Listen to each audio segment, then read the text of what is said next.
Yo, what's good YouTube? It's your boy AC Legend. I'm here back with another video. Now, if you're new to my channel and you're interested in entrepreneurship, credit, personal credit, business funding, repairing your credit, real estate, then you're in the right place. You're in the right space. That is what my channel is here to give you guys some insight, some information, as well as hopefully some connections to my world, what I have access to. And if you haven't already and you are a subscriber, go ahead and join our free Facebook group down below in the description. There's a ton of links there, but the most important one is getting into that community, because if we can build community together, then we can grow together, we can learn together. I can add value to you, you guys can add value to me, and who knows, maybe one day we'll be making money together. So I've been on a real estate kick. Obviously, I'm working on my first real estate project. So let me get right into this video. I'm going to teach you guys how I was able to buy my first real estate deal without using any of my money. 100%. I didn't use any of my money. Now, let me show you guys how I did this. So the first thing and the first key is, how did I get other people's money? And I didn't do private. I didn't have no one that financially backed me on this deal, as far as a personal relationship.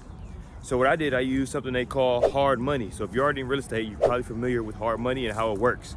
For those who aren't familiar with hard money, this is how it works. So you get a hard money loan, which is a short-term loan. Now, these loans are typically higher in interest. So you're going to pay a fee to set up the loan. Origination fee is what they call it. Could be anywhere between 1% to 3%. I've seen even higher than that, of the total amount of the loan. Then you're gonna pay points, which a point is just 1%, 2%, 3%. How many ever points that they charge you. So this is my first deal, so it was a little bit higher. It's 12%. I know guys, and ladies for that matter, I know people in real estate who are getting points at 4%, 5%, right? A lot lower than what I'm getting. And then, right, you're going to also have to pay the different fees as far as closing the deal. If you're dealing with a realtor, you're gonna be dealing with a realtor fee. How you doing? You're gonna be dealing with the realtor fees. If you're going direct to the seller, then it'll be a little bit better for you. So my loan was, like I said, 12 points. So I was paying 12%. I'm paying 12% over the long term of the loan, right? The length of the term of the loan. That's better. And then they charged me 3 points to even get the setup. So the origination fee was 3 points. So with that being said, I was able to secure this home, which I bought for $65,000, right? And then I got a rehab budget of $30,000. Okay, so let's call it, just to make the numbers pretty fair, $100,000 total, right, after everything. And that's the rehab budget plus the purchase price, right? So with the hard money, the way that it works, you have to have fairly good credit, because they're going to run your credit, right? It's real estate. At that point in time, my credit was probably around 750-ish, maybe 760-ish. So I had decent credit. They ran my credit. They gave me those terms. Cool. I accepted the terms. Now, with hard money, you have to bring 15% of that whole loan for your rehab plus your purchase price, right? So what happens is they want you to bring 15% of that to the table. So let's call that at 100 grand, 50%, $15,000. Okay. So I had to bring $15,000 plus I had to bring my closing fees, which is a few extra $1,000. And I think in total, I had to bring to closing, to actually close on the property, about $18,000. So it was a little bit under $20,000 that I had to actually bring of my own money, right? Of my own money. So let me kind of go back break it down because I know I talk a little fast sometimes, and I want to make sure that everybody gets what I'm saying. So with the hard money loan, this is a temporary short-term loan that can last typically 6 months to 12 months. Some go all the way up to 24 months. That has a higher interest rate, right? Because anybody paying 10% interest on a home, any homeowners out there, you guys already know that 10% for a home loan is extremely high, especially if it's your personal home. But as an investor, you want to be able to run your numbers to make sure that these numbers work for you. One thing I did forget to add is you make monthly payments on that loan until you actually sell the house or refinance out to be able to get the money out of it. And your monthly payment is interest only payments. So that whole monthly payment is none of that's going to the principal. So with my loan terms, I believe I owed $840, around it, $840, $850 per month for the lifetime of the loan. And that's all interest I'm paying to that lender. And I'm gonna give you the lender as well. The lender is Wildcat Lending. I was in the Ohio area, but I know they service more areas than just Ohio. So that's Wildcat Lending. And I can actually give you Alex Rose. He's the guy that I work with. He helped me close in about 10 days. So hard money, they work fairly quick. They're not like traditional loans where they need all this different paperwork. They need this or that, right? They only need your personal information. They're gonna wanna look at your bank statements to see that you actually have money in there to be able to afford this loan. Some of them want seasoned funds. Seasoned funds. This is another term that they use. So when they wanna see seasoned funds, I mean they wanna see those funds sitting in your bank account. So when they're talking about seasoned funds, that's the time that they want to see that amount of money sitting in your bank account. So for me, Wildcat Lending didn't need to see seasoned funds. I could have just added that $18,000 to my bank, sent it over to them, a screenshot of that, and that was fine. But some hard money lenders say, hey, yeah, we want to see seasoned funds for 3 months. So that means they want to see that $20,000 sitting in your bank account for the previous 3 months, 90 days, right? And some people may or may not have that available. And if that's you, it's okay because you can still work around it. You can still find lenders, hard money lenders, who will work with you without having seasoned funds. And that's always a good thing because you can just put the money in the account. They don't care pretty much where it comes from for the most part. But you're able to do that and you're able to get the deal done. So now I got approved, right, for the hard money. They wanted to see $20,000 in my account. I didn't have $20,000 in my own cash in my account at that moment. So here's what I did. And here's how I got in using $0 of my own money for this project, okay? Oh, before I go there, one more thing about hard money. So with hard money, they're gonna give you, like I said, 15% of the purchase price. I mean 15, they're gonna give you 85% of the purchase price. That's why you bring your own 15. And then they're gonna give you 100% of the rehab. So they're gonna give you that 30,000, or for me, they're gonna give you my whole rehab budget. But they reimburse your rehab budget. So say my rehab is 30,000, I have to actually have money to start my project. So I came with about 20,000, but I only spent about $10,000. So I started to get my project done out of my own pocket, not my own money though, out of my own pocket. I spent $10,000 on the project. Then you call up your hard money lender, or you apply for a request of funds, a request to draw funds from that rehab budget.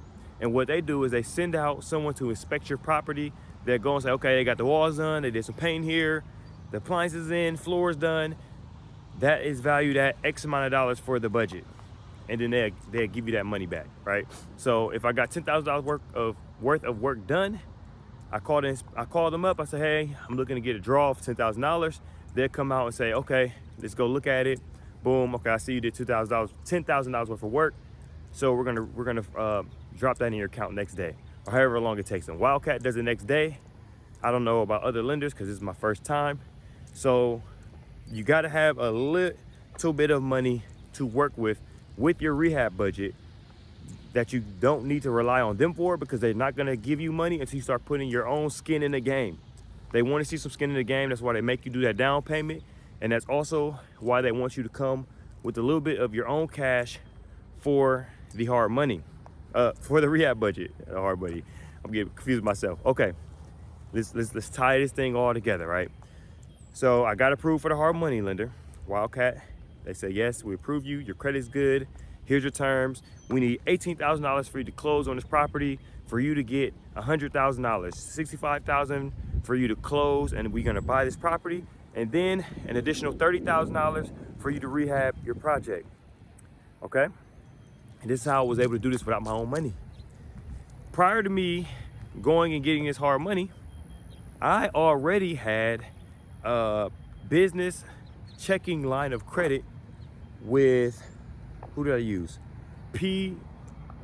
No. I had a personal checking line of credit with, who did I use? PSECU. So I used that PSECU, which I made a video about. I used them. I had a $20,000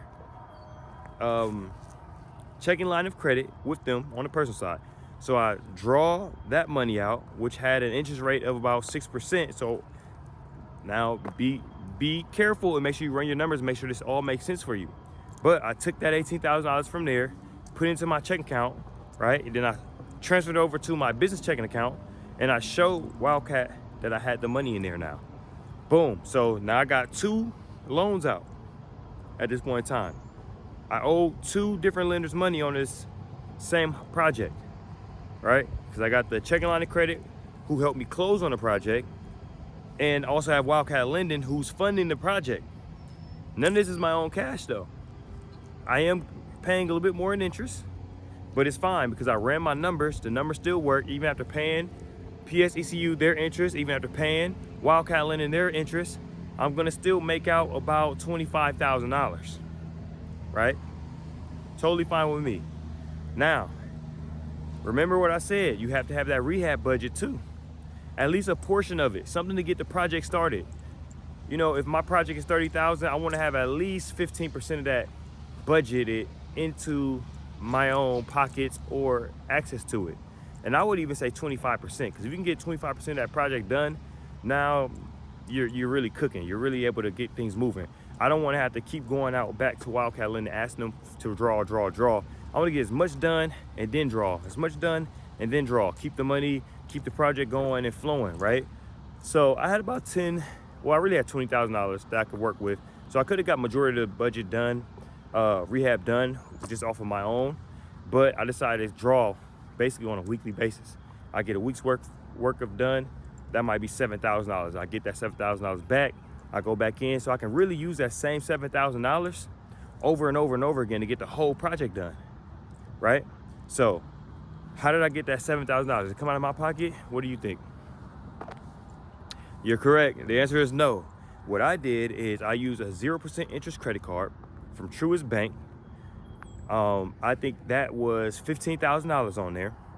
And what I would do is, and I had a Menards and a Lowe's card. I didn't even use my Lowe's card, but I got majority of my materials from Menards. So what I did was I found my contractors. I told my contractors, hey, look, what are you gonna charge me to do X, Y, and Z?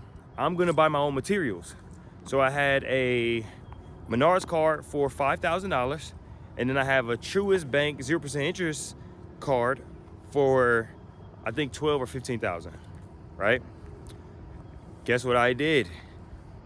You betcha. I swiped my Menards card for all my materials. All my materials came from Menards. Right now, I think I'm at about $8,000 worth of materials in total. I also bought about 6 or 7 grand from Menards, and I bought about 1,500 from Amazon, because I was buying like the fixture and stuff from Amazon. I really like those, and I just used my Truist card again. So I also set it up with my contractors, for the most part, to pay them via PayPal. And guess what you can do with PayPal? You can set up your credit card. So I'm using my 0% interest Truist credit card, to make payments to my contractor, which takes a lot of stress off of me because my contractors wanted there's about 15 grand of that rehab budget has to go to contractors. So just imagine I had to pay that straight cash, and now they're taking away from my cash. But instead I set them up with PayPal, where it works kind of like Zelle, kind of like Apple Pay, where it's an instant payment over there to them. It works for them, and I can pull it straight from my credit card that's at 0% interest. So boom, I'm using my credit cards, I'm using checking line of credit, and I'm using hard money. 3 forms of credit to get this project that's gonna end up paying me about $25,000 even after all of the mess that happened. Yo, so this is AC Legend. I want to break it down to you guys how you can really get into real estate without using any of your own money. You have to leverage your own credit, and you do owe that money back. Let's not forget that. Although it's not your own money, you're still responsible for it, but it doesn't have to come out of your own savings. So if you're somebody that's interested in getting real estate and you really want to know how you can do this, I'm no guru, I'm no expert. This is my very first deal, but I do understand leveraging credit. I do understand the importance of credit, and I do know how these products work to the point where I've actually done it, executed it up to this point. So I'm only sharing my experiences. I don't want to be here to be an educator or a teacher. I'm just sharing my experiences. That's why I really hope for you guys to join my Facebook group, because people are asking questions in there. I hope you guys are going to come in there and ask me questions, and I hope that at some point I can start asking you guys questions, because I'm still trying to learn. But yo, I appreciate you guys for being on my journey. I'm finally getting paid from YouTube. YouTube has decided to pay me. I have almost 2,000 subscribers. I have the threshold of how many ever hours we need to be watched, and I think I made $100 from YouTube. And I thank you guys, because you're a part of the reason. I appreciate you guys. I hope you guys found value in my video. And yeah, let's just keep this thing going, man. Go ahead, let me know what you think of this video. If you are in real estate and you want to, in the comments, say, yo, this guy's an idiot. Tell me, please, because I just want to learn as much as possible as I can about real estate. And one thing about me is I'm not afraid to be wrong. If I'm wrong about something, call me out on it. I appreciate it. But yo, if you're interested in real estate, entrepreneurship, credit, business funding, business credit, credit repair, running a credit repair business, I'm your guy. I'm glad you guys are here. It's AC Legend. Peace.